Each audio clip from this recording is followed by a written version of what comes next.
special edition of the Bang Bang Tang podcast. I'm Frank. I'm Bryan. It's Christmas, motherfuckers. Woohoo! The day that Jesus was born and then later died for your shitty sins. Okay. That took a sharp turn I wasn't expecting. That's what this whole episode's about. Your shitty sins. Take y'all to Sunday school. No. Whoa. Open up your Bibles, folks, because you're in for a treat. Page 1. There was light.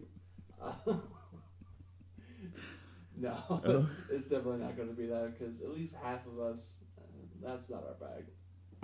No. I hope everyone's doing well. We promised last episode, and I was a dumbass because I talked about the fact that, hey, probably won't be a Christmas episode because it'll be way after Christmas before they get this stuff out to you. And hey, guess what? People that can do math determine that we will actually be posting on Christmas Day. So, Merry Christmas to everyone out there. Yeah, we can't math. That's the public school system there for you, everybody. And, what do you got going on? What's your yearly ritual for Christmas? Usually, Christmas Eve, go about spending the day at the house with mom and family, open up gifts and all that. Christmas Day, then go over to the other families and open up gifts. Then we have this big dinner with the whole family, packed house, madhouse, all that. And just chill. Usually it's just a relaxing day other than, of course, the chaotic house. I mean, what about you? It's usually the same. I mean, honestly, most of the day is probably spent on the road. My mom and my stepdad live in Canton, so it's a half hour there. My grandma lives in Barberton, and then my dad lives in Akron. And we usually, if we're lucky, we get like 3 hours worth of time to spend with each. It's not bad. It's the holidays, man, and that's all that matters. You have family, and you get to see them. Right. And I hope that all of our listeners can get the same. First and foremost, a little laundry to take care of from last week. We had our very first edition of the Frittata of the Week contest, which I'm very thankful all three of you that actually voted. Thank you to those three. And with a flood of votes like that, I was surprised that Charlie Sheen was our winner. 100%. 100%. Exactly. Because the more I thought about it, I would take a championship ring from Chris Brown. Oh, yeah. That meant I was accepted into the Woman Beaters crew. Yeah, that was a weak matchup. That was the UFC Conor McGregor versus what's-his-fuck. Josie Aldo, 13 seconds there. Yeah, I watched the fight and I can't remember his fucking name. Because it was so quick. It was so quick. I'm pretty sure that fight lasted shorter than it takes to actually say that guy's name. Probably. And the funny thing was, when I was watching it, I thought he just tripped over his own feet and fell forward. I did not. It happened so fast, I didn't even see the punch. He's nervous, got the jelly legs. Nobody blamed him on that one. Until we saw what happened. So, Merry Christmas to his family. Kids will not be getting gifts this year because Daddy's unconscious. Is he still asleep? Probably. He's going to wake up in 2016, I'll tell you that. So, because we announced the winner of last week, that means that this week we have a new contest, new nominees, and because this is our Christmas episode, they will be very special Christmas characters. And this week, I'll go first. My nominee is from a Christmas classic from the 1990s, The Santa Claus with Tim Allen. It stars his brother in the sequels, which is why they're not as good. Tim Allen. And my nominee is his fucking kid. That kid is the biggest piece of shit in the world. There has never been a Disney movie that has a bigger piece of shit waste of life than that kid. I know, some of you are probably like, what the fuck did he ever do? If you watch that movie as an adult, like I have on many occasions, you realize that in the beginning of that movie, Tim Allen plays successful businessman at the top of his game. Scott Calvin, not CEO, but he's practically a fucking partner of a toy firm, just had a big release. He's riding high on his achievements, and then his bastard of a son spends Christmas Eve with him. And guess what happens on Christmas Eve? Santa Claus falls off of his roof. Fine. Problem for the cops. And the hospital. And the elves. And the elves. But no. His little bastard runs outside, sees a dead man on the ground, and talks his dad into putting on his clothes, which is fucked up to begin with, by any stretch of the imagination. And then, from there on, he becomes Santa Claus, not willingly, loses custody of his son, loses his job, his very well-paying job that little shitty kid wouldn't have got half the presents if he didn't have, and now has to live secluded in the North Pole for the rest of his life. Let's not forget to mention, didn't he have like that weird fucking bowl cut too? Oh, he did. Like, yeah. Okay. Yeah. Yeah, nothing. If you want to know how to spot a frittata, bowl cut is number one sign. Yeah. Not the Dumb and Dumber Lloyd Christmas bowl cut. No. But the longer bowl cut that covers your eyebrows so you don't even know what kind of expression they are even having. Well, and the slight part down the middle. Like a little triangle was cut out of it. The barber said, yeah, let's just cut that triangle right out of there. So, with that being said, and I never thought about that little fucking bastard until this moment, and I never realized how much it pissed me off. Really didn't. So my nominee for Frittata of the Week, Christmas edition, is Charlie from the Santa Claus. That is a good one. I have one, and it's going to be a surprise and a shocker. My nominee is Ralphie from A Christmas Story. Oh, now, you know Ralphie, you know the one asking, begging, pleading, doing everything he can just to get this Red Ryder BB gun. Yeah, People's Champion Ralphie. No. From a beloved movie. No. Yeah, alright, go on. People's fuckboy Ralphie. Let's begin with how he bullies his brother, his little brother. Doesn't even walk with him to school. He lets him trail behind. Then, everyone telling him, oh, you'll shoot your eye out. No, you'll shoot your eye out. Mm-hmm. Decides still to beg and beg for this toy that is dangerous, apparently. This might as well just be asking your parents, can I get a bomb? That's true. and then what happens? Karma slaps him so hard in the fucking face. Because in the eye, specifically. Well, in the eye. Because he shot himself in the eye. And then he just, all this stuff. All because he wants a goddamn BB gun. All these problems happen. Best friend gets his tongue stuck to a pole. Mm-hmm. Santa Claus kicks him in the face down a slide. when even Santa Claus knows you're a frittata and doesn't want anything to do with you. When he tells you himself, you'll shoot your eye out. There's your big sign. Yeah. Don't do it. And the kid's a fucking maniac. Because he beats the shit out of that redheaded kid. He had it coming, though. The kid was chasing him and his friends for days or weeks. I don't know how long that's been going on. But what if he knew? Deep down inside, he was trying to warn people. Ralphie's a fucking savage. And if you let him get that gun, he's going to come back to the school. And shoot everybody with that BB gun. Shoot everyone. I never thought of it that way. Yeah. So thank you, redheaded kid, from A Christmas Story. Scott Farkas, thank you. You the real hero. You the real MVP. So my nominee is Ralphie. That's solid. That is solid. I love the movie, but he's still just a fuckboy to me. He's a frittata and a fuckboy. He should have, and when his mom asked him to wear that pink bunny suit, he should have kept it on and smiled proudly. If you wanted that BB gun, sir, you should have wore it proudly. So, Ralphie from Christmas Story, savage, doesn't listen to shit, doesn't love his mom. No, or his brother. Or his brother. Remember, his brother was trying to get to the dresser. He pushed him right out of the way. It's true. And when he fell and he couldn't get up, who helped him up? His friends. Ralphie's friends, not him.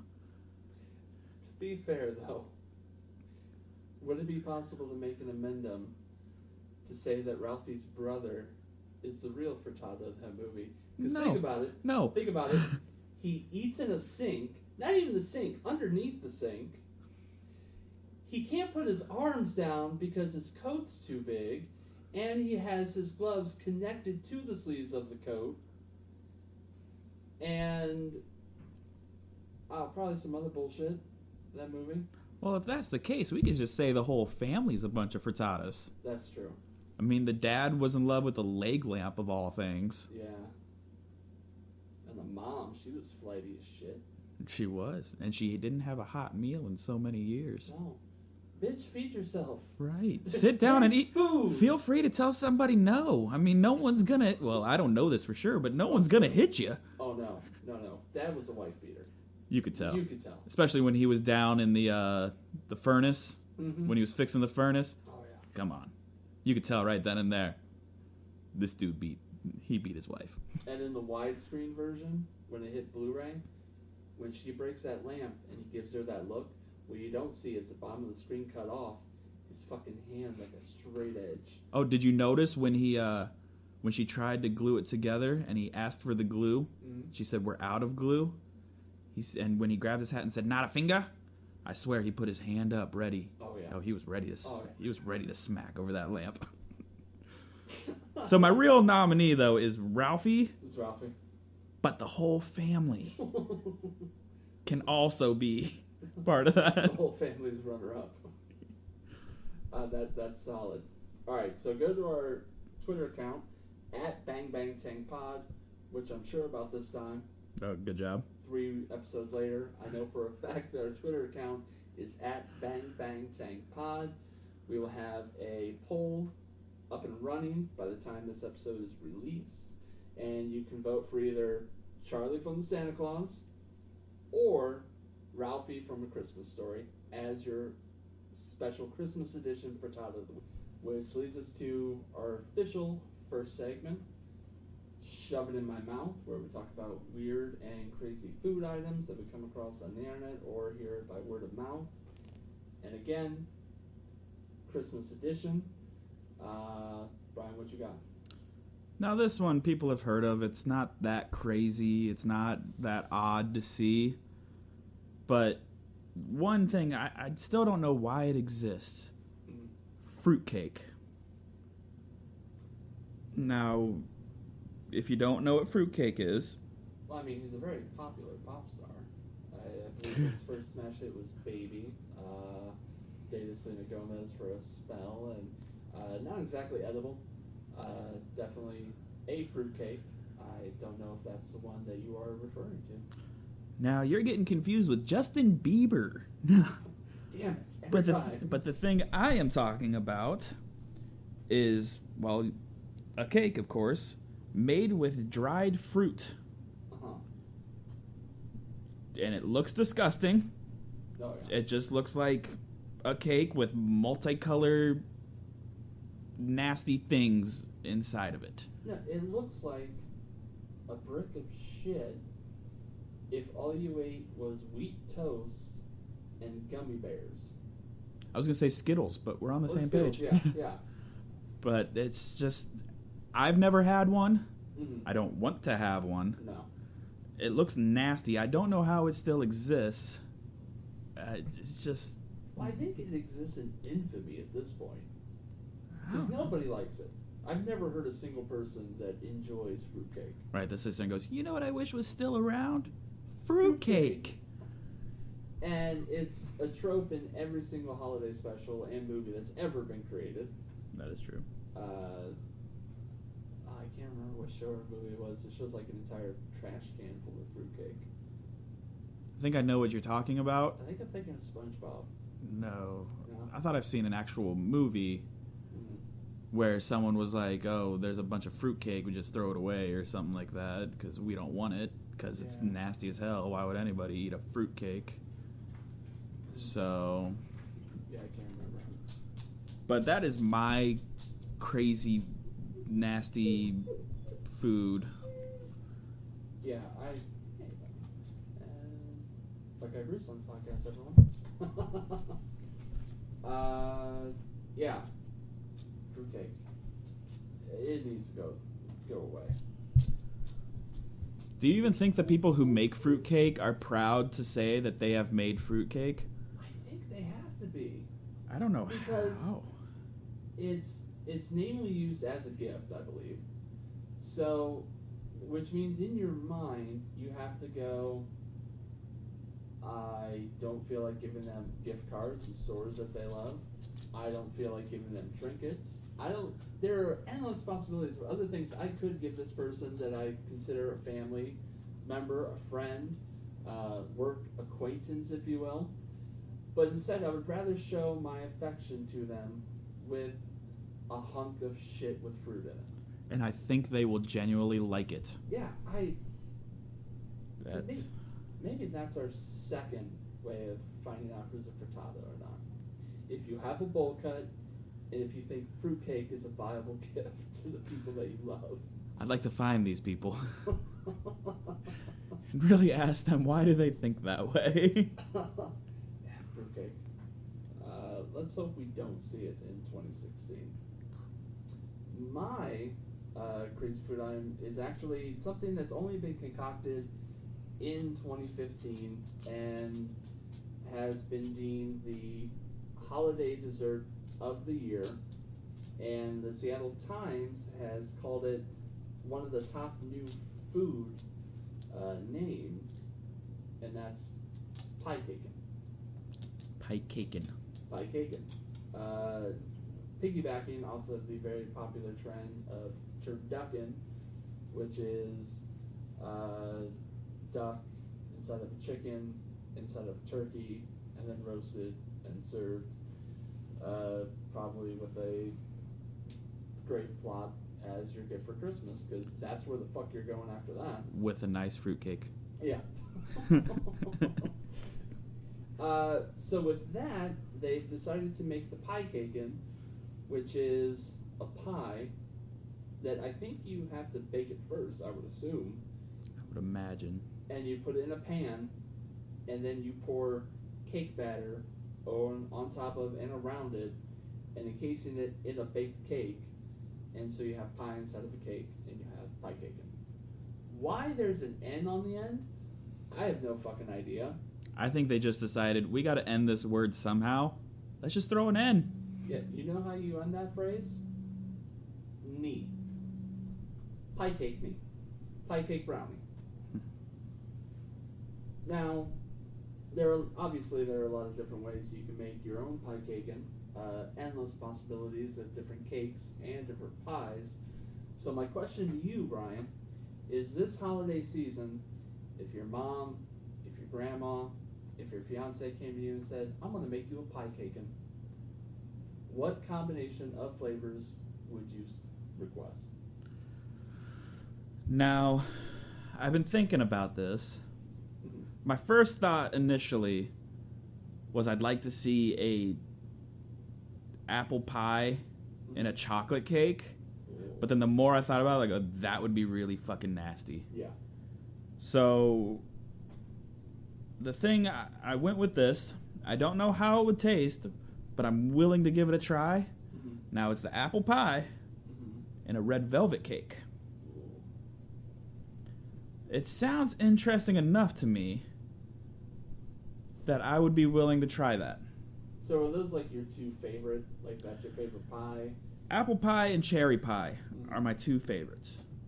Now, chocolate anything, yeah, I love chocolate anything. Give me a gallon of chocolate milk. I'll drink that in a day. Just anything. So, I mean, cake is cake to me. I usually like all kinds of cake. Red velvet cake, chocolate cake. Give me a white marble cake. Give me whatever in the world. Give me a cinnamon roll, for God's sake, if you even consider that a cake. But Hello.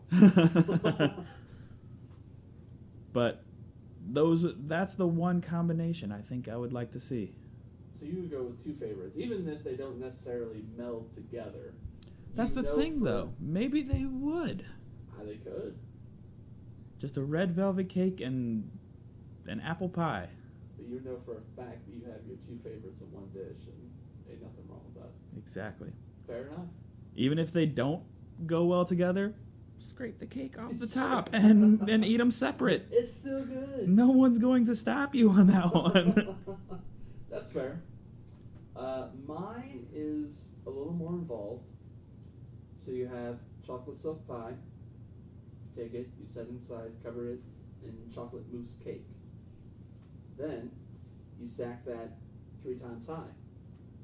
You take that 3 layers of delicious chocolate silk pie and chocolate mousse cake. You roll the entire thing in pancake batter and you deep fry it. Wait, there's more. Then you roll that in crushed up Reese cups and you dip the whole thing in chocolate shell sauce. After it hardens, you then roll the entire thing in pancake batter and deep fry it again. I know what you're thinking. Wow, that's a lot. Not fucking done yet. Then you take that and you put it in a cheesecake. You just slather it like you're making a house in Mexico with that clay shit. You just mold it like that. You wait for it to harden. Then you bake it inside of a confetti cake. It looks pretty on the outside. I want to know how tall or how wide is this thing when it's all said and done? Really tall and wide because you didn't take that, roll in pancake batter, and deep fry it. I'd rather take a fruit. That's pie caking, baby. I'd rather take a fruit cake at that point. As delicious as it all really sounds, I'm gonna die by the time I get anywhere near it. That's how you do Christmas. Well, yeah, if you hand that to me, I'll high five you and I'll be your slave for a day. What, you want a pop? I'll go get you a pop right now. I mean, you took the time and you made this whole creation that will take you a whole day or 2 just to make. That's an event. That's a meal on its own. Oh, yeah. Forget having like the ham or whatever you guys have on dinner. You just have that. I mean, it's just endless. It's waves of satisfaction. You get through the first deep fried layer, you get confetti cake. After you get through that, you get cheesecake, and so on and so forth. And you just taste each one. You just take one bite, you go, yep, and there's the cheesecake. Yep. Yep, there it is. Yep, I taste it all. I mean, you're pretty much spitting in the face of all that's good and holy with even the idea of pie caking. So if you're going to go to hell, do it in style. I guess so. And we welcome you guys, your favorite pie caking. If you've actually had a pie caking, please let us know. Or let us know what your dream pie caking would be. Yes. Because we would like to hear that as well. And if you've had it, please point us towards the direction of your obituary, and we will send you flowers and our deepest regards. That wraps up Shove It In My Mouth, which brings us to our next segment of But Mama Dresses You Funny. And we're actually going to play a little game with this one. In the spirit of the season, there are many different ways to dress up for the cold weather. In Ohio, we are very much prone to snow and sub-zero temperatures. This season, not so much so far. It's felt like spring, honestly. Like today was the first dusting of snow that we've had yet. And it wasn't even that bad. No. I mean, I don't even think it really stuck out there. No, not really. But in years past, there are things that you'll see people wear that have become very cliched. Some of them are classic staples, others are newer trend. And so this game is called Winter Christmas Clothes, Naughty or Nice, where we'll discuss whether or not we agree or disagree with those items. First up, Brian. Very topical because I'm sure that many parties that people are getting ready to have or have had this season this has been the theme: ugly Christmas sweaters. I'm going to put it on the nice list. Mm-hmm. Because they're not revealing. Mm-hmm. They keep you warm. Yeah. And they've come out with some that are pretty trendy and nice looking. And therein lies my problem. Initially, ugly sweaters were fun because you didn't want to wear them. It was you had to, and you chose one that was the worst to wear and made you feel the silliest at the party. Now they've turned into a thing where they're supposed to look kind of cool, but now because it has the pattern of an ugly sweater, it makes it an ugly sweater, and stores are even calling them ugly Christmas sweaters, which I'm like, how the fuck do you even get away with doing that and still make money? Well, anything could be cool if you put a sports team logo on it, or if you put a character on it. You put Darth Vader on a sweater, someone will go crazy and wear it right then and there. Fine, but I mean, ugly Christmas sweaters were things like cats and reindeer and Oh yeah, those ones back in the day. giant Santa Clauses. Those were ugly Christmas sweaters. Now they made them with an actual pattern and a style that are decent looking. Yeah. Whereas before, it was just kind of, that is the ugliest thing I have ever seen in my life. Yeah, now it's a hipster thing. Yes. And that's... Now, like, I went to the store the other day. Mm-hmm. Nike made T-shirts in the pattern of ugly sweaters. Oh, yeah. Just to go with these shoes that they have that look like an ugly sweater. To ugly. go with these socks that look like an ugly sweater. It's all around. And it's not even being worn ironically anymore. No. It's not. People are reveling in the fact that they have this ugly-ass pattern on their clothing. And that is why it's on my naughty list. I gotta go nice with it. Next up, we have scarves on men. I'm going to say... See, that's a tough one to me. I'm going to say the naughty list. Mm-hmm.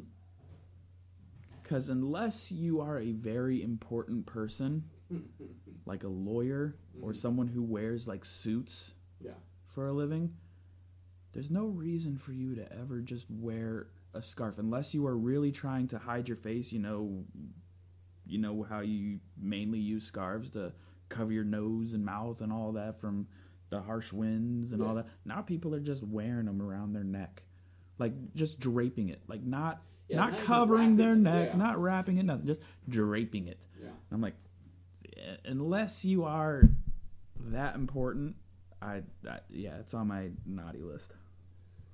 I'm kind of torn.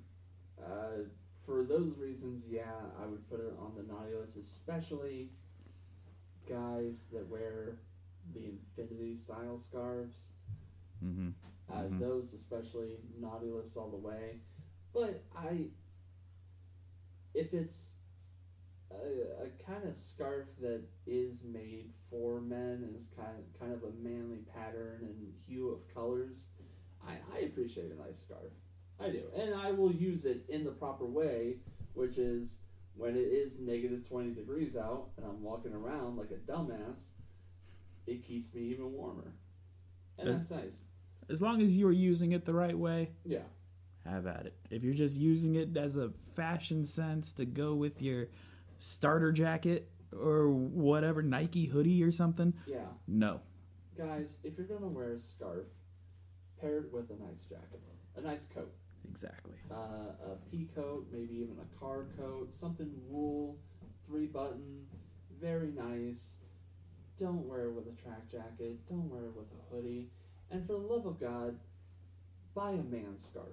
Yes. If you go to Walmart and see that they have unisex, and I'm using air quotes on that, a unisex scarf, guess what? It's not a man's scarf. Not at all. It's a woman's scarf. My brother, a few years ago, I tormented him relentlessly because he went to a store and he said, I would like a scarf. He's about as tall as me, like 6'5", 6'6", big man. The scarf was like a 1.5 feet long. It looked ridiculous. And on top of that, it said unisex, which, fine, I could have forgiven. But it was red and shimmery. Oh no. I'm like, what in your mind? Why did you look at this and go, oh yeah, men wear that. I think this will look good on me. Yeah. That's a thing. Yeah. My significant other will love this.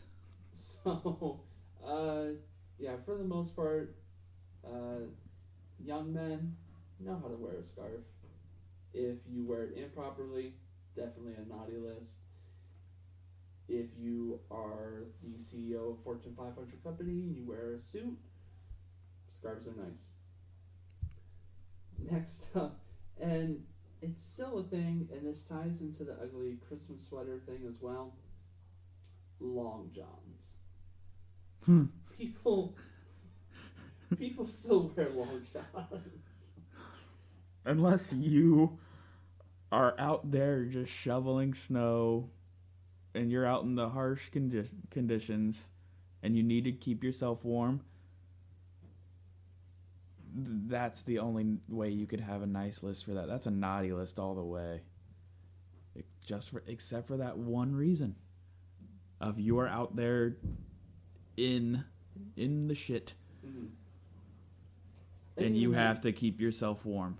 The only acceptable version of those are plain cream white waffle knit long johns. Not even. Not even. Well, I put it on there because it's become the same thing as the ugly sweater, where now they even have long johns that have the patterns of ugly sweaters.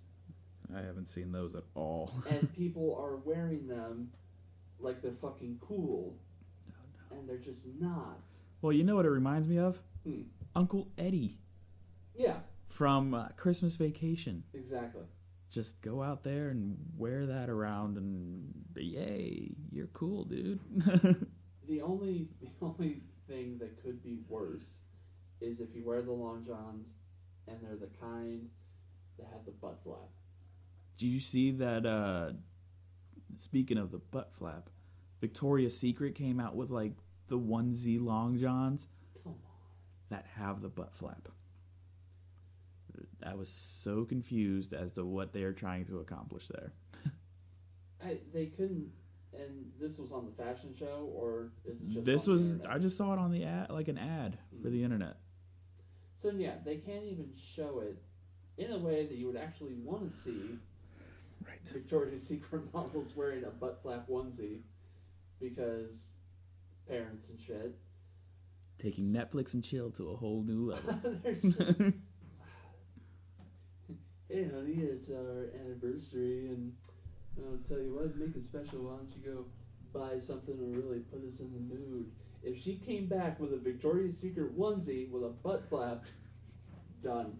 You leave that relationship quick. Done. Run for the hills. No. All around, that's on the naughty list for sure. Yeah. Oh yeah, naughty list. Next up is a staple that unfortunately I don't think is going to go away anytime soon, is Ugg boots. Naughty list, naughty list, naughty list, naughty list, naughty list. And now they have them for men. Yeah, naughty list. So all because Tom Brady's sporting them doesn't mean you have to. No, because you're not Tom Brady. No, you'll never be Tom Brady. Yeah. Now, don't get me wrong. The moccasin-looking ones, they look comfortable as ever. Oh, yeah. But still, I'm not going to go buy them and wear them. And the actual Ugg boot is the ugliest thing I think I have ever seen. Mm-hmm. I think they said Ugg meant short for ugly. Oh, yeah. I can't stand Ugg boots. That's a naughty list every time. And a special naughty list if you wear them and it's not snowing out. If it's not winter and there's no snow, if it's 80 degrees and you feel as though it's perfectly acceptable to wear yoga booty shorts, a hoodie, and some Ugg boots, you are a weather-confused slut. Not even that. Like, when the weather is appropriate to wear Ugg boots, don't wear leggings with Ugg boots. Because leggings are just to be like, if I just were to walk out in a tank top. Yeah. Wind's going to go right through that just as easy. You might put on some jeans or something. Like, Uggs and yoga pants aren't going to save you from anything. That is the equivalent. You were right. It's the equivalent of wearing galoshes and snow pants and walking out in a tank top. Yes. Yes. From the waist down, I'm perfectly fine. Good. But from the waist up, I can't feel a thing. People think you're a fucking moron. And as well they should. Yeah, definite naughty list for Ugg boots. Especially the sparkly ones that look like they came straight out of a Michael Jackson music video. Yeah. Where I could see you from a mile away because it's just sequence, it's just reflecting off the light and hitting me in the eye. Terrible. If you're 5, I'll let it pass. But grown-ass women Yes. walking around in sequence boots. Yes. It's gotta stop. Ladies. Bryan and I are self-proclaimed feminists. It's 2015. If you want to keep that right to vote, work jobs, own land, not be considered property when you sign a marriage license, kick Ugg boots to the curb. Vote no for Uggs. Next up we have floppy, and I want to paint a word picture for you. Floppy lumberjack hats.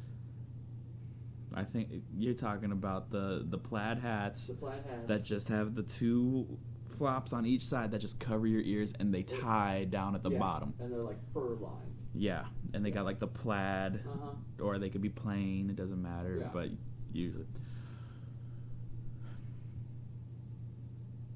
Naughty list for men to wear?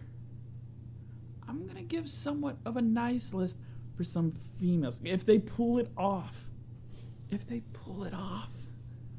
No, I'm just kidding with y'all. It's a naughty list. It's a naughty list all the way around. My reason is, if you are an actual lumberjack, wear the hat all you want. I don't even see lumberjacks wearing that anymore. They really don't. Not like I know any lumberjacks, but I don't think they're still wearing that hat. Yeah. But no, naughty list all the way around. Snow pants.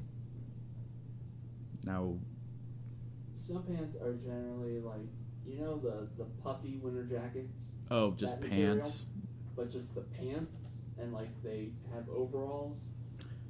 My mother-in-law wears them. Like she wears them to the grocery store.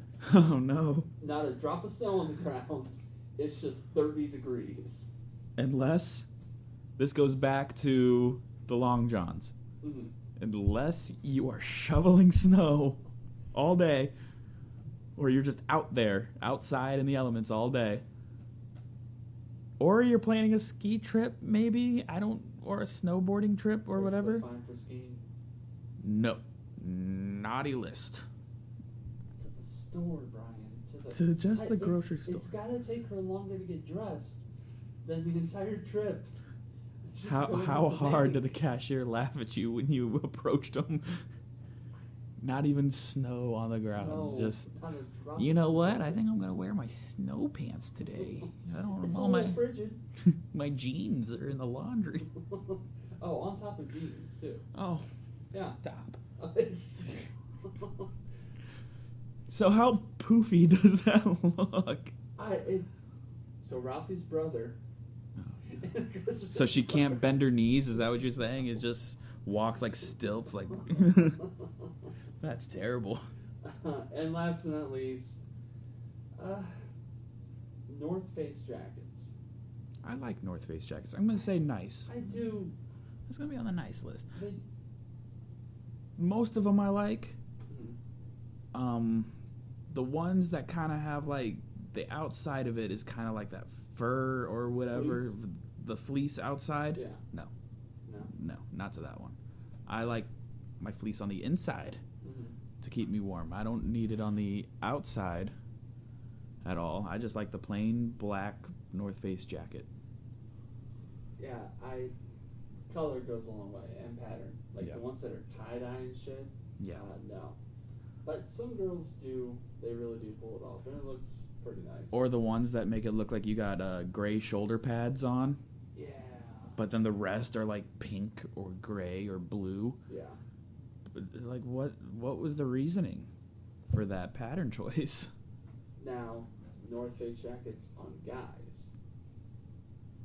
Yeah. Like I said, the all black one, just the plain black one. Oh yeah, definitely all black for guys. I like it. I'm going to say nice. And they do look nice when used properly. So, Yes.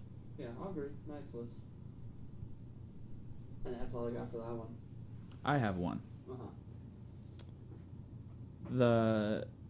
Now the NFL has adopted this. Mm-hmm. The sideline beanie, Mm-hmm. or the winter knit hat. You know, it has like the ball on top of it. They're kind of throwback ones. Yeah. Naughty or nice list. You really have to be. It really depends on your personality. I mean, there's some. I think it also depends on your outfit too. Yeah. I can't wear one of those with a suit. That would just make things look really weird. No. No, you have to either be in full athletic gear or wearing shoulder pads and a jersey. Right. Yeah, it depends on the guy. It depends on the player. If you're a white bread quarterback, fucking dopey white boy standing there on the side, it enhances it. It does. But they pull it off though. That's the thing. But I see a guy like Marshawn Lynch standing there wearing it. I'm like, he looks cool. That's because he's got dreads hanging out the back of it. I'm That's like, he looks cool. I see Jay Cutler wearing it. Fucking white boy. That's because you don't even like Jay Cutler. But Jay Cutler can pull off that hat. Aaron Rodgers pulls off that hat too. Yeah. Tom Brady even pulls off that hat. Yeah. Well, that's because that's Tom Brady. He pulls off Uggs, and I don't like Uggs at all. The picture I have of Tom Brady is just that hat, North Face jacket, and Ugg boots. Pulls it off perfectly with some long johns underneath and snow pants. This dude pulls it all off. He would be the only person to pull off snow pants. And then everyone would go by. I would be like, Tom Brady! Got them Tom Brady snow pants. Man, you hear they got them snow pants at Kohl's? Ugly sweater pattern. Fucking done. Comes with a free fruitcake. But that's all. That's the only one I had. Those hats, yeah. I kind of like them in the sense that it harkens back to like an old school feel of the NFL. You saw all those guys kind of wearing hats like that and stuff, and I do like it. I think that when I was a kid, my dad had one of those. It was like a Vikings one. I liked wearing it every once in a while. I thought it was kind of cool. It's on the nice list for me. Yeah. Because, I mean, currently I think I have like a Raiders one, a Patriots one, a Bengals one, and a Panthers one on the way. I like them. I mean, you can match them with certain things, and as long as I'm not wearing a suit, that's my only thing. You can't dress up and wear that hat. Have you actually seen anyone in a suit wearing one of these? Yes. Have you? I don't know who it was, and I can't remember where I've seen this person. Full-on suit. You know, they got the overcoat. They got the scarf dangling because they can wear that. It's okay for them. That was my next question. I said, if he wears a scarf with it, does it offset? And he's got the nice jacket, vest, looking good. But then he had one of those beanies on his head, and it threw everything off. One, I think it was like bright red or something. It didn't even go. Yeah. And it threw everything off. Are you sure this wasn't a homeless man you saw? If it was, he was dressed really well. A homeless man wearing a top coat, a scarf, and The richest homeless man I know. You're describing Dave Chappelle's character. Tyrone Biggins.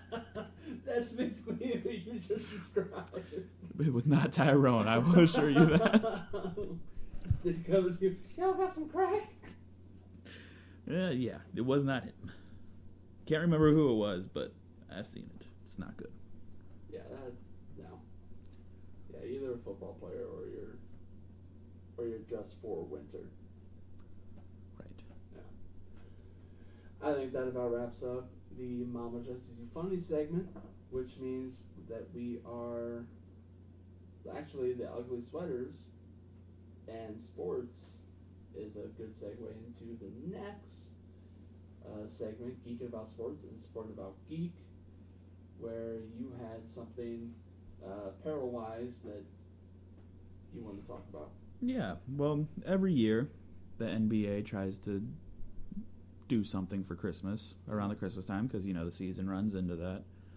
They came out with new Christmas jerseys. Mm-hmm. Now, these Christmas jerseys this year incorporate primary team colors and cream tones, while players' names and numbers are showcased in holiday-style script and detailed with woven rows of stitching. And then a scarlet NBA seal is also displayed on the back of the jerseys as a nod to holiday greeting cards. Now, they're sleeveless this year. Last year, they went to sleeves. Yeah. No, last year they didn't go. They went to first names last year. Where they just had first names on the jerseys. Come on. 2 years ago, they put sleeves on. Worst thing. This year, I think they finally got it right, though. I like them. They give like an old classic feel to them. I just like them. And, of course, though, the thing I don't like about them, they come with socks. Now, these socks Why the fuck? are cream, green, and red, of course. And trimmed around the sock, like how they're almost like tube socks in a way. They got the ugly sweater snowflake pattern. For a joke, I was going to ask if there were ugly sweater patterns involved in this. And come on. Alright, you're showing me a picture, and admittingly, the jersey itself isn't exactly what I pictured in my mind. It looks pretty similar to what they normally wear. Right, just cream is added in, script, like a script name. Yeah, a very seasonal script, and the socks have gotta go. Yeah, oh yeah. Yeah, jerseys don't look bad. Oh yeah, I like the jerseys. Do the Cavs play on Christmas Day? Yes, they do. Which then they will be wearing kind of like the maroonish jerseys. And it has in cream, it says Cavaliers across it with a number underneath. Okay. Which is not bad. My favorite one of all the ones that are playing on Christmas and wearing the jerseys, the Lakers. Really? It's a cream jersey, and in purple, it says Lakers across it. Oh. With the number. Huh. I like it. That sounds nice. I mean, yes, you got all these other teams that have like the blue jersey, or you got like the red jerseys, or things like that. I kind of just like the simple cream colored jersey, and then just the name written across it. Yeah, I get behind that. I kind of sad that the Cavs are going with the maroon color mostly. I would have liked to see them do yellow for some reason. I would have liked to seen a yellow. No, because then they would have done a cream name. Yeah. Maybe blue then at that point. I like that royal blue that they have. The blue with the cream name across it, or just cream Cavs across. Nah, it'd be too short for a script though. I don't think you'd have to put Cavaliers or Cleveland all the way across it. Yeah. And then the gold and wine stripes on the short. Yeah, I also am glad that they're going with short sleeve because they still do the long sleeves, like not the short way, sleeve. Yeah. They still, and I hate those. I don't like them. I can only imagine what it feels like having to wear it while you're playing. Just remember what LeBron did. He ripped his sleeves. Yeah. because he felt so restricted in them, he had to rip his own sleeves. I don't blame him. Kobe wears like 3 sizes bigger or something like that just so he can get doesn't feel as restricted in them. Yeah. I mean, imagine these built basketball players and you're putting these restricted little shirts on them. It's ridiculous. It does. Feels like they should be playing soccer, but then they decided, nope, never mind, guys. You're playing basketball today. We got you the wrong jerseys, though. Yeah, it looks like they're playing a pickup game. Yeah. Like, it doesn't look like it's an actual season game. Oh, yeah. No, that sounds nice. What did they do last year? Was it... Last year, it was just like their main logo and on their chest. Mm-hmm. And then on the back, it had their number, and then underneath the number was a nameplate, and it said their first name. So like LeBron said LeBron on it. Kobe said Kobe. Steph Curry said Steph. And if you have a first name like that, that works. Right. If your first name is Mike. Right. Which I felt bad for some of the players because I was like, if like Matthew Dellavedova probably just said Matthew. Yeah. I was like, that's just kind of weird. That's or like Derrick Rose. He's got a good last name. Too bad your jersey just says Derrick. Like, okay, you got a boring jersey now. That's like, from now on, if Tom Hanks only went by Tom when he gets billed in a movie. Just Tom. Yeah, Tom. Tom who? They weren't bad jerseys, though. I just wish it wasn't the first name. Mm-hmm. And, yeah, something about the number being on top of the name throws me off, too. Yeah. Because everywhere else, maybe other than, not even soccer does it. Soccer does it above the number. Yeah. Yeah, I don't know where they got the name under a number, but... Just don't fuck with it. It was interesting, but it was just not like the Cavs last year. It was the yellow jersey, yellow jersey, big C logo in there on the chest, and on the back the maroon number, and then underneath maroon nameplate, and in yellow, LeBron.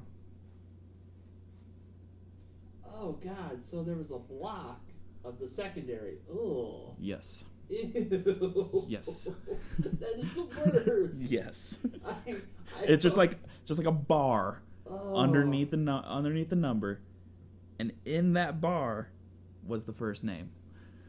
It's like somebody that's never ran Photoshop before tried to put together a jersey. We're running out of time. Just glue it. Okay. Just glue it. Oh, that is the worst. Yes. Yeah. Then knowing that. These are a huge improvement. It's going to be huge. It's going to be huge. Yeah, those look a lot better than what you're describing. Oh, yeah. And it looks nice. The Cavs aren't playing the Warriors on Christmas, are they? I believe they are. Yeah, I think. Yeah, they're playing them on Christmas. So, and the Warriors are wearing blue jerseys with the Cream Warriors written across it. It'll be an interesting game all around. Oh, yeah. But no, those sound nice. I'm looking forward to it. I wish the NFL would try and adopt something like that. I understand they are with the Thursday games doing the color rush. That's not it. Those are interesting, though. I like some of the color rush jerseys. Some of them weren't bad. Like, if you have a good color palette from the get-go, like, right. Carolinas look neat. I like the all blue. Yeah, the all Carolina blue. I like the Rams from this past Thursday. What did they wear? All yellow. All yellow? All yellow with the blue, like, kind of shoulder pads and then, like, the blue helmets, like the normal helmets. Why wouldn't they wear gold? Because sometimes they go, like, throwback to their yellow and blue days. So they wore all yellow, whereas the Buccaneers wore all red. That's fine. I can deal with that. Which some of them don't look bad. No. But then you got the Jaguars and their mustard yellow didn't look good. Yeah, and gross. The Vikings look. I like theirs. What they do? No, they didn't have a color rush. Why did they do it for that game? What game did they? What Thursday game Cardinals. did they do? Did that fall on a holiday or something, or did it just? No. I have no idea then. Ah. Maybe they just didn't decide to do it. Yeah, I was thinking about that. Fuck the NFL. the only Thursday game I actually did want to watch, and they didn't do it for that. They don't even do the color rush. Yeah. Don't worry, the Browns and Bengals didn't do it either. Can you imagine an all brown uniform and an all orange uniform? Either way, we got home team advantage. Right. Like, hold on. So basically our colors are just the Browns. No, that sounds cool. I look forward. I plan on watching that game anyways, so. Pretty much that whole day when I go over to the other families and spend Christmas, we watch basketball. Because we got one guy who's a huge Lakers fan. So we'll probably watch that game into the next game, into the next game. It's a whole day of basketball and eating and just trying to relax. That sounds good. That's all you have for sports? That's all I have. All right. That moves us into the pop culture section of this segment. And again, like the clothing one, similar to how we kind of rank the clothing items, we're going to do a naughty or nice list with the top 20 Christmas movies according to AMC.com. And we're going to go through the list and personally rank which ones we feel are good and which ones we feel maybe don't deserve that prestigious honor. And for funsies, honestly, I'm going to start from the bottom and go up. Started from the bottom, now we're here. And number 20, they have Bad Santa. Personally, I've never seen the movie. I've seen bits and pieces, and it never captured my attention when I did try to watch it. Yeah. So I'd say maybe less than 20 or not even on the list.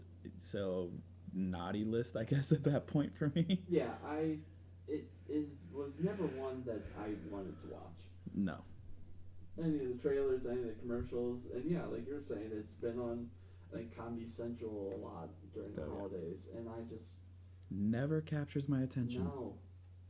I end up turning the channel, like, not even 5 minutes into it. Yeah, I agree. Naughty list.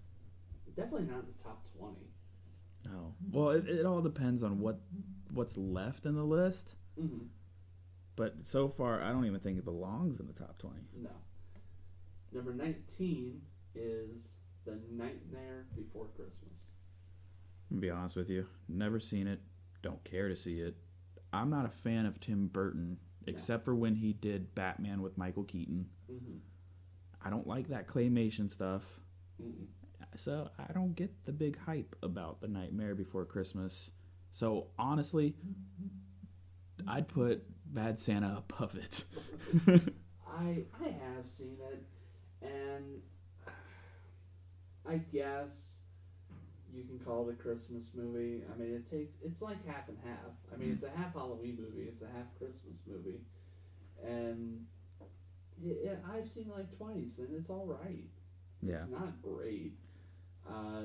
I've just had no interest to sit down and watch it. I have some people go, "Oh, have you seen this movie?" Or they reference the movie and things like that, and I'm just like, don't care to see it. And way overhyped. Oh yeah. Way. Oh yeah. I think that's maybe part of the reason why I don't particularly care for it, is because people are so about that movie, and I'm just like, it's okay. Right. That's like, I haven't seen Avatar yet. Neither have I. Still haven't seen Avatar. I still have not seen. I think I tried, and I think I fell asleep. I still have not seen that movie, although even remotely, I couldn't even tell you really what it's about. So, number 18, I'm going to be honest with you, I'm going to assume you probably haven't. I definitely haven't heard of it. It's called Christmas in Connecticut. No, never heard of it. Synopsis is, a war hero has Christmas dinner at the Martha Stewart-esque Barbara Stanwyck, who actually can't cook, in this holiday farce. Sounds terrible. Yeah, doesn't sound good at all. Yeah, number 18. Never heard of that one. Okay. So, naughty list, because I haven't heard about it. So, it's not good enough for me to ever hear about it, so naughty list. But I have heard of Nightmare Before Christmas and Bad Santa. So you Neither put are particularly great. So yeah, I guess I would put this above that. so far this list. The three have been naughty lists for me. This one I take exception to. Hardcore. Number 17, they have Scrooged. Have you seen it? Is that the one with Bill Murray? And I think it's a Christmas Carol. I think I've seen it once, Mm-hmm. and I don't really remember much to it. But I mean, I like Bill Murray. I like usually all the work he does, but I just can't remember that movie. It's that much. fantastic. I mean, there's with a story that's been done so many times. This was a really neat way of looking at it. Bill Murray plays a guy who runs a television company, and he's in charge of programming and stuff, and he's CEO, and he's a big curmudgeon, making his employees work on Christmas Day and stuff.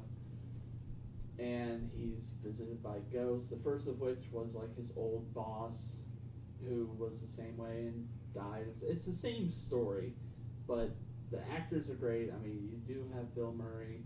You got a Bobcat Goldthwait as his assistant guy that he fires. A great scene between them, and it's legitimately funny. It's a really funny movie. I love the ending to it because he does get turned around. Spoiler alert. Oh, and didn't see that one coming. And the whole movie is based around them putting together this live TV airing of A Christmas Carol. And he interrupts it at the end of the movie, and there's a great song, great acting. It should not be number 17. So it's definitely on your nice list. Oh, definitely. Definitely nice. I guess Christmas in Connecticut, we had to give... I gave it a naughty because I've never heard of it. Yeah. Must be so bad that I've never heard of it. So it's a naughty list. Number 17, Scrooge, nice for me. Number 16, we have another iteration, A Muppet Christmas Carol. I'm gonna go ahead and say naughty. Naughty? Don't get me wrong. I like the Muppets usually and what they do, but there's already so many variations of that story, and I don't think I haven't personally seen this, but I can't imagine it being that great. I'm trying to remember, because like with all of them, the majority of the characters are the Muppets assuming those roles, but there's a live action guy playing Scrooge, and for the life of me I can't remember who it was. But I want to say Michael Caine. That'd be just weird at that point. And I think because of that I probably did like it. I gotta give it nice. It's not bad. Right. But like you're saying, it's another in the long line of the same story, the same characters, and we've all seen it 1,000 times. But I do like Kermit as Bob Cratchit. Okay. Number 15 is another one I don't think either of us have seen. Holiday Inn. Does it say who's in that? Bing Crosby and Fred Astaire celebrate a year's worth of holidays against a steady flow of Irving Berlin tunes. Nope, never seen it. No. Haven't even heard of it. Sounds like a fun premise. Right. I mean, it doesn't sound bad. But based on that, I'll say nice. Yeah, I'll give it a nice at that point. Good actor, good name of actors in there though. Oh yeah. So I'll give it a nice. Number 14, which, based on the description of the last one, I'm really surprised that what the rest of these are. Number 14 is Dr. Seuss's How the Grinch Stole Christmas live action. A live one? Yeah. I'm going to say nice. Because they put a nice take, a different take on the Grinch and Whoville and that whole story. And Jim Carrey played the Grinch, did a good job. So I'm giving it a nice. I enjoyed the movie. Definitely not one of my favorites, but it's a good movie. I'll put it on my nice list as well because I do really like it. But admittedly, it is a shitty movie. It is. It's bad. Oh yeah. It is bad. But yeah, I do enjoy it. Right. And yeah, Jim Carrey's great, and especially the scene where he's alone in the trash heap and he's going through his day planner and stuff, and he goes through the times of things he's got to do, and he's trying to get ready for the party and stuff. I love that scene. Yeah, both of us nice lists. Number 13, A Christmas Carol, the OG, George C. Scott, in the made-for-TV version from the, I believe it was the 50s, came out. Being it's the OG, Mm-hmm. and I don't remember if I've seen this one or not. Probably once in my lifetime. I'll give it a nice list. Being it's the OG. Yeah, I'd probably do that too out of respect. Right. To be fair, and it's probably not going to make it on this list, but another made-for-TV Christmas Carol that I really enjoyed was Patrick Stewart did one in the late 90s, early 2000s. I think it aired on TNT. You know what? I do remember that one. And I really like that one. I do remember that one. He was fantastic. That was a good one. As Scrooge, and I remember it because at the time it was like 6th grade. We were putting on A Christmas Carol, and that was the most faithful stage version that they'd made into a movie yet. So like, I could remember all of my lines based upon what they were doing. Right. But yeah, it's good. Nice list. Yeah, I'll give it nice. Number 12, a classic that unfortunately I haven't seen yet, is White Christmas. Bing Crosby, and I don't think Fred Astaire was in this one. Yeah, just Bing Crosby. I have not seen that one at all, or even heard about it. So, I mean, to be up there, it must be pretty good. I haven't seen it, though, so I really can't give a vote to it. It is a classic. Okay. Like, I think a lot of people hold it up there with Miracle on 34th Street and It's a Wonderful Life, like that level. Gotcha. So then at that point, you got to put it on the nice list. Yeah, that's nice. Number 11, again, I mean, personal list, I hate to see it down this low, but The Santa Claus. See, I put that on my nice list. Oh, I haven't seen it in years. It holds up. But it's good. It's a good movie. It does. I watched it the other night. It still holds up. Now 2 and 3, I didn't care for it so much. No. But that one, I did like that one. That was good. I'll put it on my nice list. Absolutely.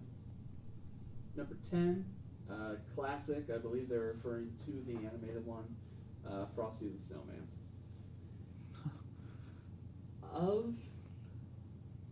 It's a different kind of animation, but it still gets lumped in with them. Of the trifecta of Santa Claus Coming to Town, Rudolph, and Frosty, I put on the bottom. Yes. Yeah. All of those, though, I mean, I talked about this with one of my friends at work, too. We just talked about this. Like, nowadays, back in the day when they first came out and they were first around, you thought they were the coolest things in the world. Like, this is the coolest thing. Rudolph and all them, they're cool. Oh, yeah. Now you look at it and you're kind of like, this is the cheesiest thing I have ever seen in my life. Like, the way that, like, they move and they're put together. We watch them now just to laugh at it, like the way they made their face look or the way they moved at a certain point is you just laugh at them now. You can see the wires. Oh yeah. Oh yeah. And that was, I think, a piece of my childhood died the day that I realized that. Oh yeah. I was watching it on Blu-ray because I have a copy of it. And I was like, holy shit, you can see every single fucking wire. Well, and it's like you'll notice when they were trying to make like Rudolph walk or something like that, and all of a sudden you see the clay bend in his leg, like his leg should have broke, and he just still is walking. I'm like, hold on, what? Like, we're not going to notice that? We're not going back? No. So, number 10, above even the ones that we've seen, and even above, like, you know, admittedly classic movies, I think 10's a little high for Frosty. And Oh yeah. I'll throw it on my naughty. I'm gonna put it on my naughty. Number 9. Everyone's favorite Christmas Story. Now I know I ragged on Ralphie. It's on my nice list, but I can't stand the 24 hours of it that they air on TV. That kills the movie for me. Of all the movies, why that one? I like the movie, love the movie actually. It's fine. But I don't want to watch it knowing, oh, it's going to be on 24 hours. On they do it Christmas Eve to Christmas Day, right? Is that what it is? Yeah, it's on my nice list though. The fucked up part is that even though they do run it 24 hours, I've never watched it all the way through in one sitting. I do once, and then I never turn back to that channel. I catch part of it.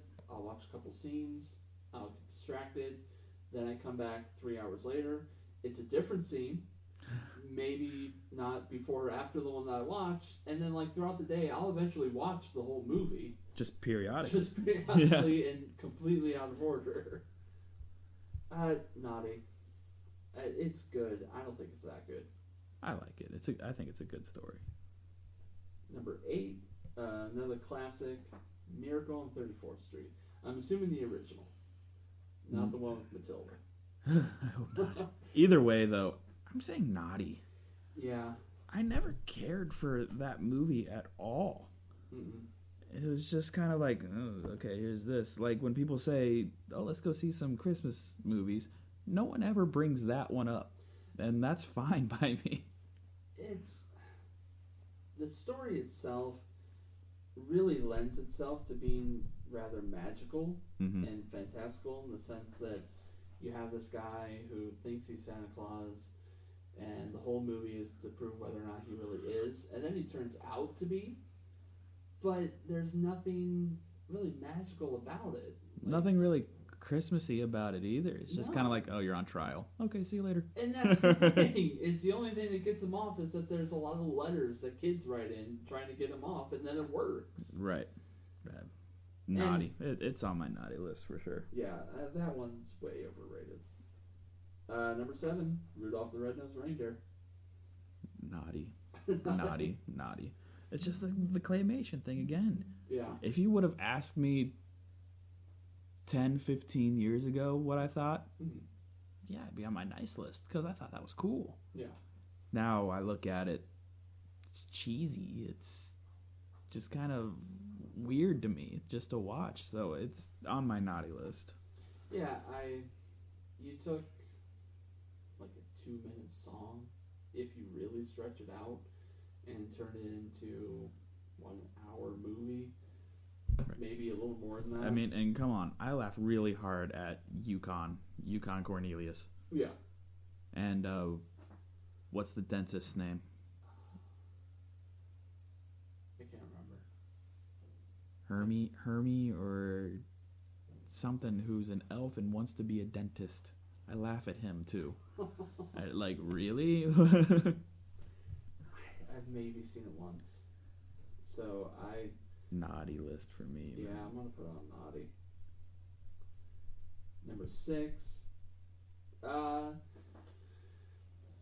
Maybe a spot or two lower than I'd like to see it. Charlie Brown Christmas. Can't say I've ever really seen it. Really? I'm not a huge fan of Charlie Brown stuff. I like the comic strip. Oh, the comic strip, sure. Yeah. But like the Halloween special they do, or the Thanksgiving special they do, I've never really even seen them or really cared to. No. So I can't give a vote because I've never really seen that. I haven't seen that one at all. I watch this one every year, and you're right. I never watched the other ones really myself either. Yeah. But this one I really do like, and maybe it's because in the end Charlie Brown has a point about the whole thing. I mean, he's right. It's completely commercial, and it's exploitative and stuff, but like I believe in the end you realize that there's more to it, and I think that's nice for kids to have that kind of realization about it, is that, yeah, it's flawed, but it's fucking Christmas. Right. Nice list for me. Love it. Number 5. Fucking love this one. National Lampoon's Christmas Vacation. Oh, it's my favorite. It's got to be number 1. That's got to be number 1 or number 2. I can interchange it with another movie. Yeah. It's a Wonderful Life, of course. Yeah. But which maybe that is number 1. Either way. But I love the movie. It's definitely on my nice list. It holds up. I mean, beginning to end, it's fucking funny. I'll quote it all year long. And the very first thing that I remember about it from a kid, because my dad was awesome, and I watched it when I was like 5 or 6, is the rant that Chevy Chase goes on. Oh, when he's angry? Oh my god. When you get the jelly of the month. That's the gift that keeps on giving all year long. Because thanks, Eddie. Like Frank Shirley, my boss. So he goes, zippity doo dah. Holy shit. Hallelujah. Right. Where's the aspirin or something like that? Greatest rant in any movie ever. Yeah, still funny, holds up. Should be much higher. Definite nice list. Oh yeah, nice list. Number 4, Home Alone. I'll say nice list. Oh yeah, definitely. But because I like the movie. Number 4? I'd say maybe number 3 Mm-hmm. with a question mark behind it because I don't know what else. Yeah. No. You know what? I will keep it at number 4. That's a pretty good spot for it. Because it's good. Don't ever ask me about 2, 3, 4, 5, all whatevers. 2 is the only one you need. Right. Of those. I like it. Yeah. Doesn't have much to do about Christmas. No. But I think it's still good. Oh yeah. I watched it the other night. Again. Holds up. So good. I'm always hungry for pizza when I watch that movie too. Oh my god, yeah. And I hate cheese pizza, but I'm like, you know what, cheese pizza was pretty good. Right, I just want that cheese pizza. And my wife and I look at each other even now and just go, look what you did, you little jerk. Greatest line from it. Yeah.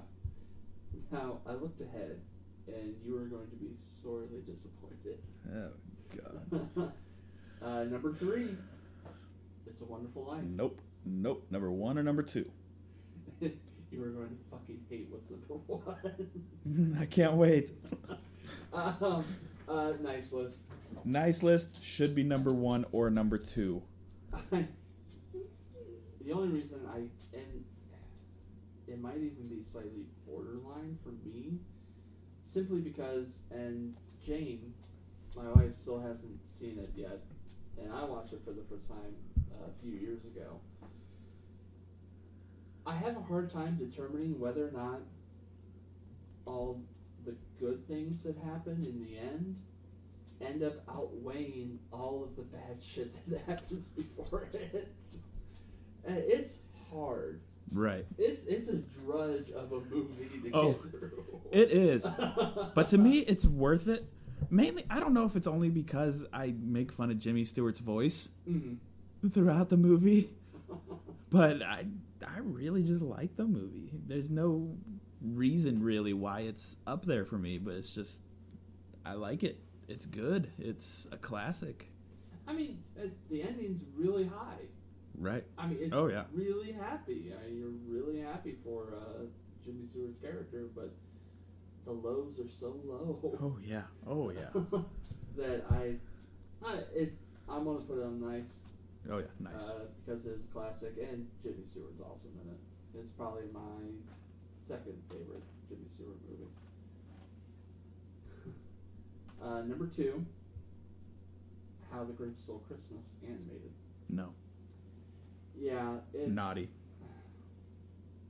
It bothers me, the fact that the characters really don't speak, and the entire thing is narrated.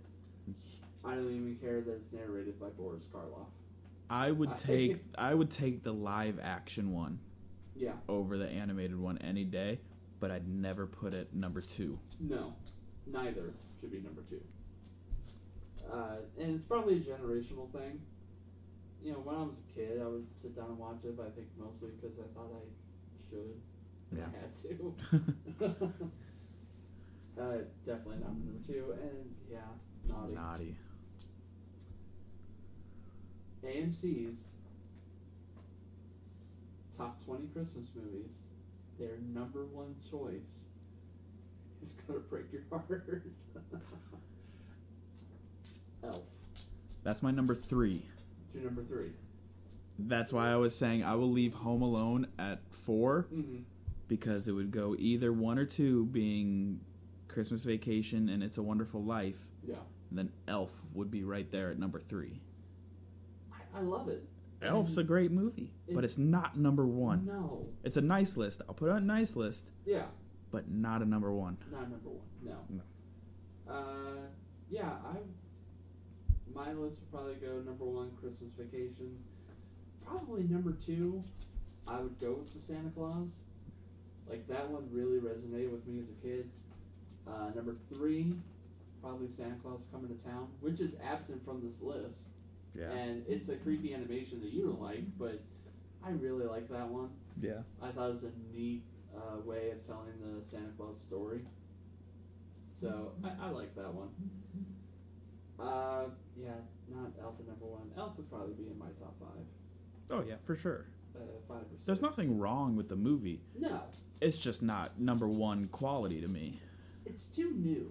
Yes. I think that's probably what keeps me from really putting it out that high. And it's also the fact it's one of those hype movies, too, that everybody loves. Elf. And I think that's another one that starts playing 24 hours. Mm-hmm. I think, like, ABC Family gets that one for 24 hours, whereas TBS gets Christmas Story for 24 hours. So it's kind of one of those that you're kind of like, all right, well, that just kind of kills it for me. Yeah. And if memory serves me correctly, it did well at the box office when it was released, but I think it really got bigger when it hit video and people started to watch it that way. I think that it kind of built up a cult following, and now it's exploded into the mainstream. Well, now you see they got that animated series with Jim Parsons as Buddy the Elf, which is by far the dumbest thing I have ever seen. Yeah.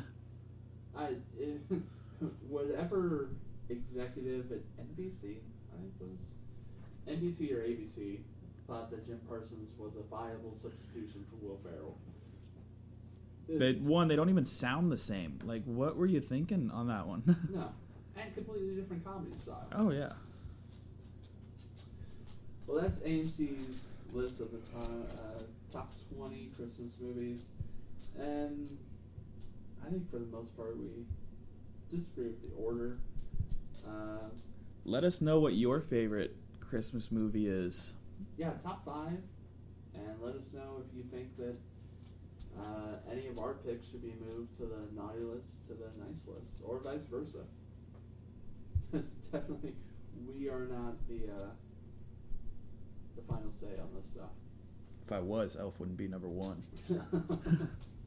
And that ends our Geeking About Sports and Sport About Geek segment, which brings us to our final segment of our Christmas special.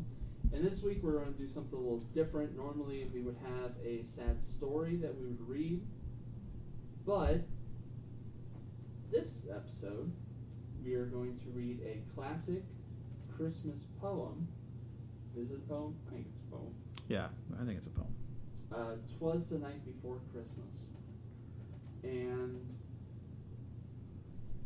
we will read it in the selected celebrity voices that are on our Wheel of Destiny. And let's say, counting how many paragraphs there are. I have broken down 1, 2, 3, 4, 5, 6, 7, 8, 9, 10, 11, 12 paragraphs. Do you want to do every other one? Yeah. Okay. Alright. So Bryan for this week will be reading 'Twas the Night Before Christmas as... That's one for me. As... Christopher Walken. Oh boy. All right. And I will be going as...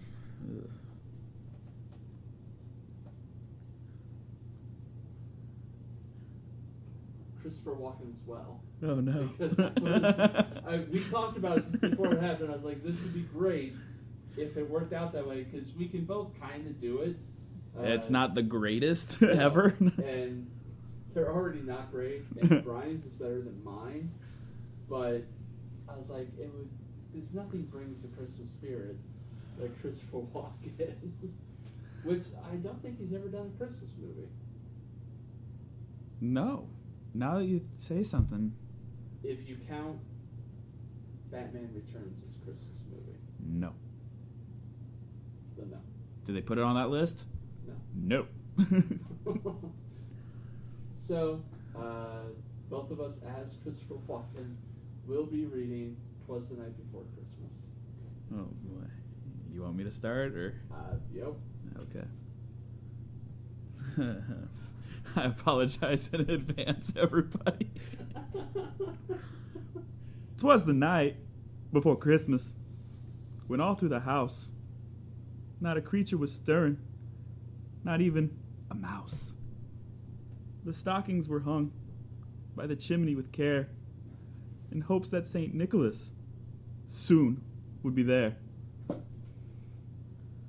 The children who nestled all stuck in their beds, or visions, sugar plums, dance in their heads.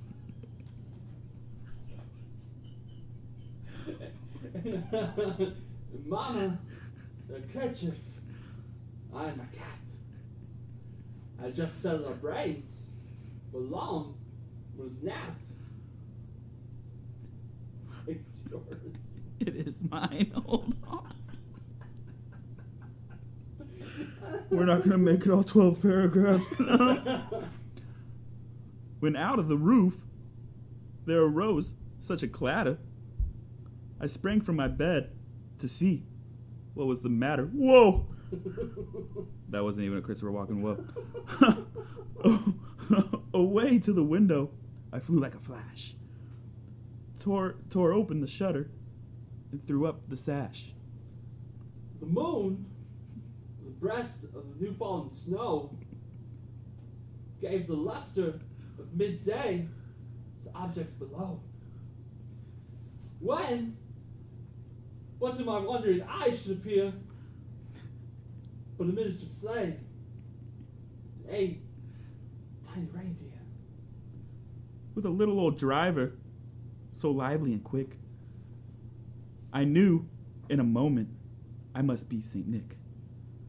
More rapid than eagles, his curses they came, and came whistled and shouted, and called them by name. Now Dasher, now Dancer, now Prancer and Vixen, on Comet, on Cupid, on Donna and Blitzen. To the top of the porch, to the top of the wall. Now dash away, dash away, dash away all. As dry leaves before the wild hurricane fly, when they meet with an obstacle, mountain sky. So, up to the housetop, curses they flew, with sleigh full of toys, St. Nicholas too. And then, in a twinkling, I heard on the roof the prancing and pawing of each little hoof. As I drew in my head and was turned around, down in the chimney, St. Nicholas came with a bound. He dressed on fur, from his head to his foot. His clothes were all tarnished with ashes and soot. A bundle of toys He was flung on his back. And he looked like a peddler, just opening his pack. His eyes, now they twinkled. His dimples, now merry. His cheeks were like roses. His nose, like a cherry. His droll little mouth was drawn open like a bow. And the beard on his chin was as white as the snow. Now, the stump of a pipe, he had tongue tight in his teeth. He smoked and encircled his head like a wreath. He had a broad face, a round little belly.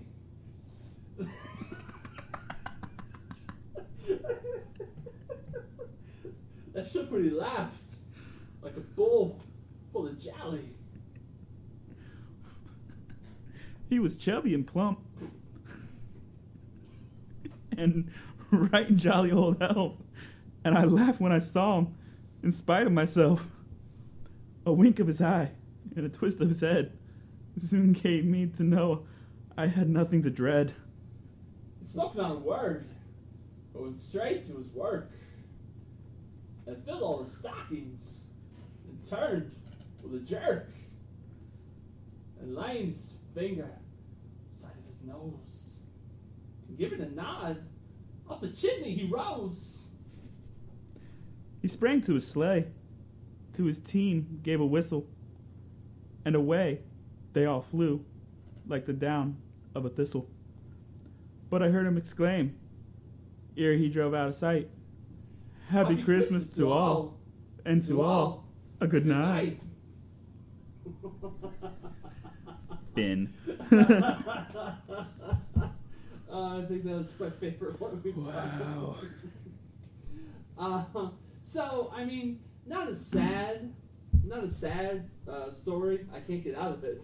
It's not sad. It's not a sad story. Not a sad story by any means. No. See, Santa Claus gave me this watch. We're going Pulp Fiction with Santa Claus. He wanted you to have it. Kid, ask you a question. Does your mother not sew? Okay, classic Christopher Walken here. Yeah, and I mean, already a joyful little story. Christopher Walken made even better. And that is, unfortunately, our last segment. We made it. Episode number 3. Number 3. Special episode, Christmas episode.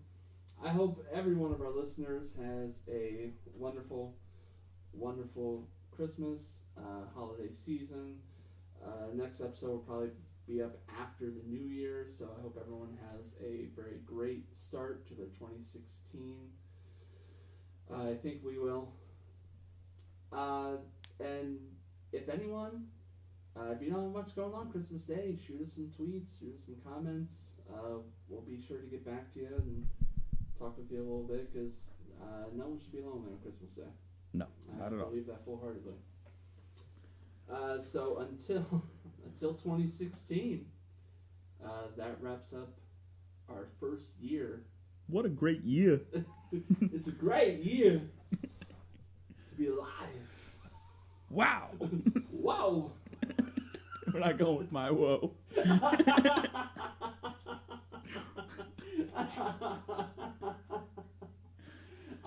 Moving on. So, and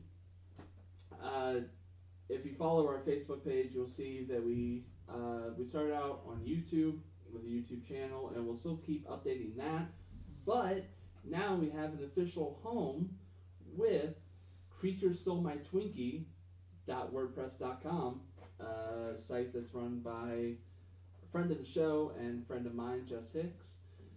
She started as a collective for all of her creative friends to post their stuff up. So we will be hosting our podcast there. Like I said, still posting on the YouTube page. And we also have a new home at audiomac.com, which is hosting the podcast that we'll share on the website. You can also find us there. And I hope that When we come back in the new year, we'll also finally be on iTunes. I hope. Keep your fingers crossed. Yeah, I think we should be able to do it. So, I think with that, I hope you all have a very Merry Christmas. Stay safe. Stay safe out there, and we'll see you all next year. For this episode of the Bang Bang Tang podcast, I'm Frank. I'm Bryan. Happy holidays.